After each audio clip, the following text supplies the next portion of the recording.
This is the Big O Show. This is the Big O Show.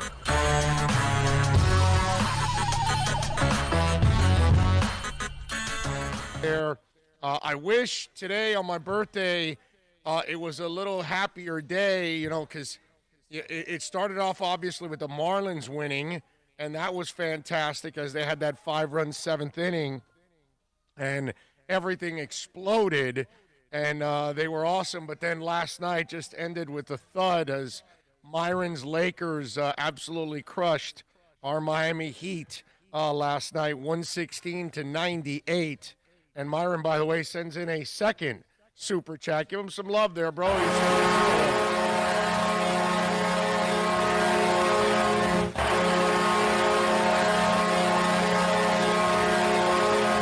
Thank you, Myron. Appreciate you, my brother. Thank you, thank you, thank you. You are the amazing one, not me, my brother. Thank you. I appreciate that. We just try to grind every day and try to give you a program that you guys can be satisfied with every single day. Last night was depressing. I got to tell you, last night was depressing in so many different ways because a lot of times, you know, you look at a situation, and this happens to all of us. We can all relate to the Heat at one point or another.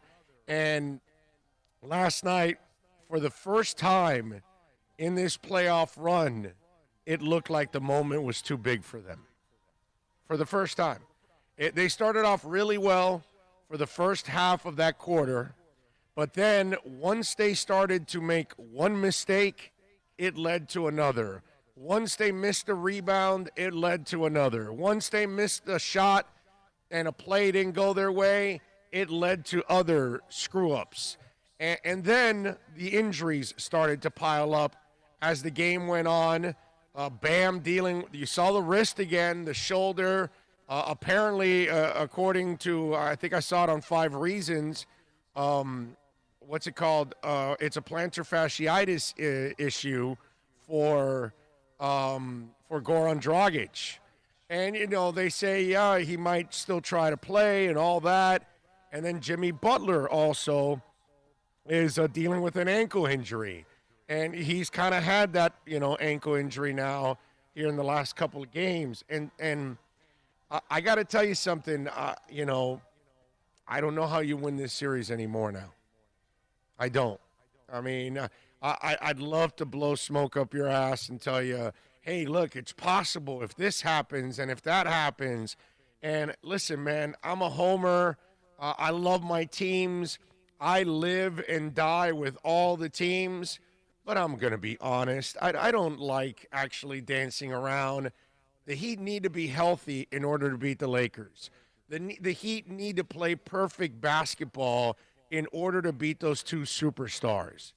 And even yesterday, you know, all the guys around them were able to feed off of them, too. I mean, Kentavious Caldwell-Pope hit some big shots early to kind of keep them there when Miami started to build a lead. And when the Lakers started to cut into that lead, it was Pope that hit a bunch of big shots, you know, to help them out there. And then everybody else kind of fed off of it. And Anthony Davis took over. And right now, if Bam is not even 100%, even at 100%, it's hard to contain Davis because nobody really is big enough and athletic enough to hang with that guy. And, you know, I talked about this yesterday. Olynyk and Leonard Myers aren't going to bring anything defensively for you at all. And the only guy is Bam, and Bam is still undersized compared to Anthony Davis. And now Bam is obviously dealing with the shoulder and the wrist, too, because he was holding the wrist also. You know, everybody talks about the shoulder, but I saw him also.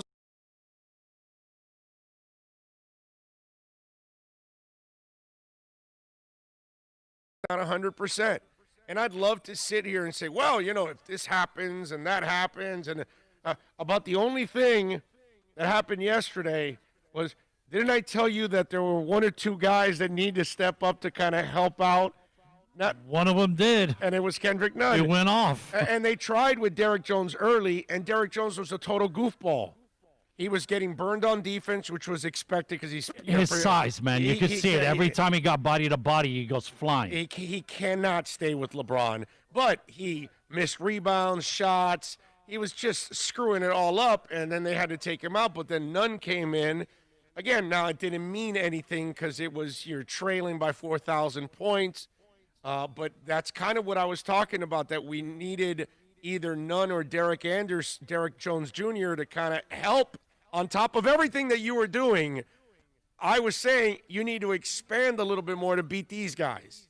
Okay? Now you have lost more, so it really doesn't matter what Kendrick Nunn does at this point, because if you don't have a healthy Goran Dragic, a healthy Jimmy Butler, and a healthy Bam Adebayo, you have absolutely no shot in this series.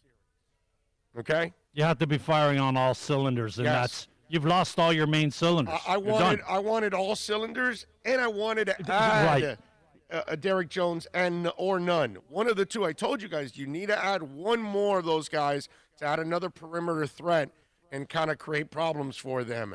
But if you're this way, I'm sorry. I'd love to sit here and tell you, oh, yeah, no, they can extend this series. And I don't play that game, man. You know what I mean? I leave that for 560 and 790 since they're tied to the team. Their program director probably doesn't want them telling the truth.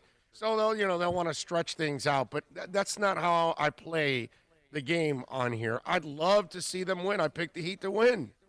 But they had to play a perfect series in order to win. And there's no way you're going to play a perfect series without those three guys healthy. It's not doable. Just bottom line. And here's the part that I hate the most about this series and how it's developing now. It was a great story. It still is a great story. It'll be a great season for the Heat no matter how it ends, because they weren't supposed to be in the NBA Finals, and they are. But the worst part about it is now, outside of the Heat Nation, the rest of the basketball world now will completely lose interest in this series because they're expecting a sweep. They don't even think Miami will win a game, which they probably won't. Maybe one game they get lucky and they shoot really well or something. But at this point, the way they're all banged up, you play tomorrow. It's not like you got time to recover or anything like that. You play tomorrow. The first 4 games are that way. Yeah. One day off in between. Yeah, and it just makes it an impossible situation. But then the narrative takes over, like, okay, we got cheated. The Cinderella team got there and then became, the pumpkin or whatever. The prince became the frog. You name it, all that stuff. And so that's the narrative that's going to be picked up now, is that they would have been better off still with the Celtics or the Raptors or another team, because the young Heat team was really excited, and they get there, and now they have fallen apart. And hell, normally I'm used to Anthony Davis actually falling apart, and meanwhile it's all these other players for the Miami Heat falling apart. Just terrible stuff. And it was so deflating. You know what I mean? I watched the whole game. I suffered through the entire I was with thing, you, bro. Yep. Because I'm sure a lot of you turned we it didn't off know in about the injuries, and I wanted fourth. to see what was, how everybody else was going to play, who was going to step up. You know what I mean? Yeah. And then when I got the injury news, that's when my heart sank, man. Yeah. Because it's just too much to overcome. Yeah. Yeah. You know what? And I'm going to be honest. Look, the Lakers were 34.9% from 3 for the season. They were 21 out of 30 teams, okay? They shot 65%. No, I know. It was going to be, even with our guys healthy, with them shooting like that from 3, it was going to be tough for us to win that game. Yeah. Okay? I'm not going to I don't want to blame it on injuries like you. They shot out of their skulls. No, it was crazy. Before the injuries mounted, right, it was falling apart for them. Yeah, the shooting. It just after that midway part of the first quarter, they were done, dude. Yeah. After they took that big lead, and they ran it and down. the Lakers shaved that lead down and took the lead to end the first quarter, because you sat there 31-28, right? I believe it was 31-28 in the first quarter. And come on, admit it. you sat there and you go, damn, you had all this huge lead, and you end up losing the quarter when it's all said and done. It was so deflating the first quarter. And then you start adding the injuries and the route to it.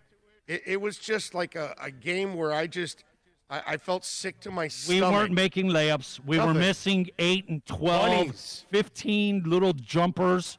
Nobody could make it. We couldn't throw a ball in the ocean. Yeah, it was terrible. And defensively, when they're popping those threes, every time a guy would go out on a guy on three, would sidestep him and dribble, penetrate, and our defense would collapse, and they kick it back out to somebody on three, and boom, there it goes. They had a groove going.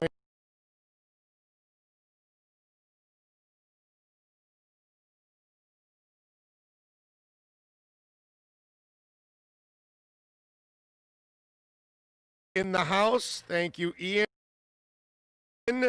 Obviously, Myron chimed in twice already with a little super chat action. Thank you, sir. Let's see.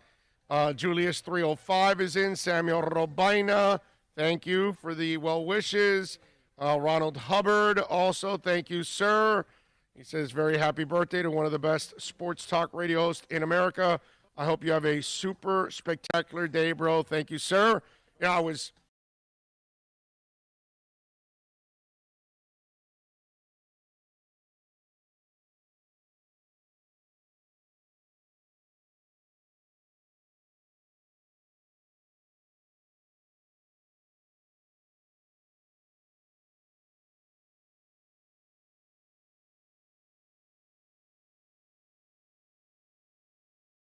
So that's about the only thing that, like she asked me, like, what do you want for your birthday? I go, I don't want anything. I said, the only thing I want is a steak.